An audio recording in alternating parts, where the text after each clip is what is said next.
আসসালামু আলাইকুম, কেমন আছেন সবাই? আশা করি সবাই ভালো আছেন। সৌদি আরবের সকল ধরনের ভিসা নিয়ে একটা জটিলতার মধ্যে আছি।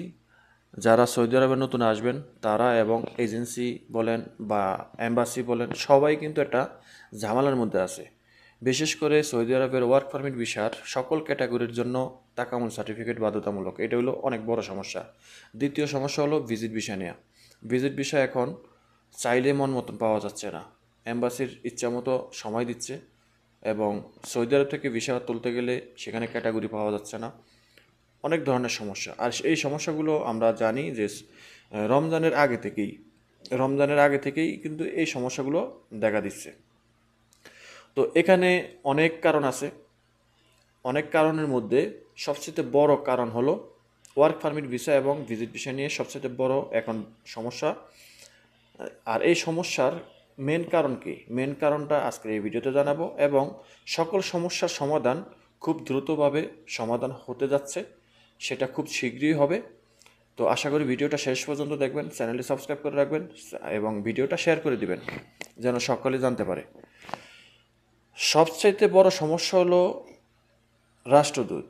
বাংলাদেশে থাকা সৌদি আরবের যে রাষ্ট্রদূত, এই রাষ্ট্রদূতের সাথে বাংলাদেশ সরকার যে কোনো বিষয় নিয়ে, ভিসা সংক্রান্ত যে কোনো বিষয় নিয়ে আলোচনা করে একটা ডিসিশন নেয়। সেই ডিসিশন অনুযায়ী সৌদি আরবের রাষ্ট্রদূত সৌদি এম্বাসিকে যেভাবে বলে সৌদি এম্বাসি সেভাবে করে।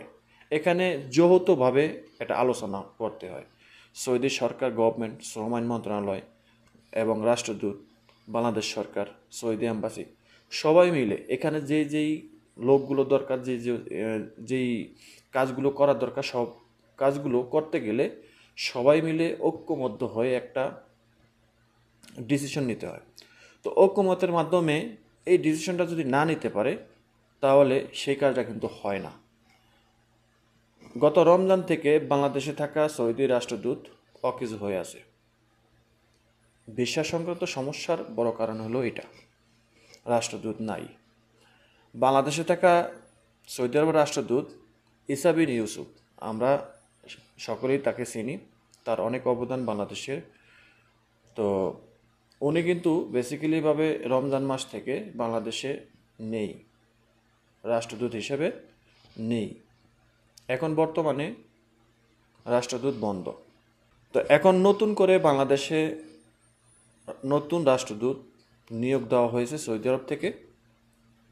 আর ওই রাষ্ট্রদূত এই জুলাইয়ের 1 তারিখে কিন্তু বাংলাদেশে অলরেডি চলে গেছে এবং সেটা আগামী সপ্তাহ থেকে সব ধরনের কার্যক্রম চালু করা হবে। ভিসা সংক্রান্ত যত ধরনের জটিলতা আছে সব ধরনের জটিলতা নিরসন হওয়ার সম্ভাবনা একেবারে 100%। এখন থেকে সৌদি আরবের সকল ধরনের ভিসা সংক্রান্ত যেই জটিলতাগুলো আছে এগুলা নিরসন করার জন্য যেই ডিসিশনগুলো নিবে সেটা যৌথভাবেই নেওয়া হবে।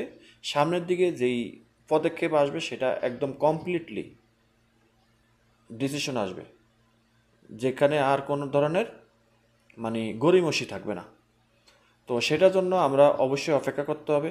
ওয়ার্ক ভিসা বলেন, ভিজিট ভিসা বলেন, উমরা ভিসা বলেন, সকল ধরনের ভিসার সব ধরনের সমস্যা সামনে খুব দ্রুতভাবে হয়ে যাবে আশা করি।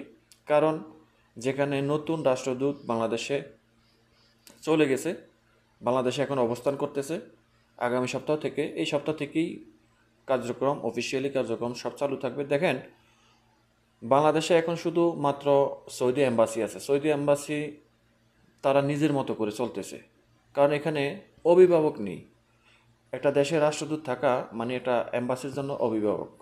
রাষ্ট্রদূত থেকে যে পদক্ষেপ নেবে এম্বাসি থেকেও সেই পদক্ষেপটাই নেবে যৌথভাবে আলোচনার মাধ্যমে। তো এখন এম্বাসি টেম্পোরারিভাবে কাজ করে। এম্বাসির এমন কোনো নিজস্ব এখতিয়ার নেই যে সব কাজগুলো তারা করতে পারবে। এখানে সাময়িকভাবে কিছু কাজ চলমান করে রাখছে।